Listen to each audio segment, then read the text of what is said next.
Welcome to Kenton Teaches. Enjoy the video. You begin by gathering essentials and then act. Open Adsterra's signup and enter your email and password. Use your business name, this matters for payments, then verify the email immediately, check spam. Once done, add a phone number and select account type, publisher or advertiser. Make sure your website or app information is accurate because Adsterra checks placements. If you plan on receiving payments, input preferred payout method, now so verification steps don't block later progress. You'll now verify identity and set up delivery.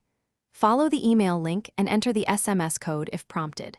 Next, add your site or app URL and upload a screenshot or verification file to confirm ownership. This speeds approval. Once verified, configure ad zones. Choose banner, interstitial, or direct links, set traffic types and targeting, and adjust floor CPM or CPC if available. Make sure to save changes and review platform policies. Non-compliant placements cause delays. Finish by reviewing payment thresholds, tax info, and notification settings. Then submit your account for review. After submission, monitor the dashboard for approval status and apply ad tags to a test page to confirm rendering. If approval takes long, open a support ticket with your account ID and verification evidence. Common rejects include incorrect domain verification or policy issues. If that happens, correct the cited problem, re-upload proof, and resubmit promptly.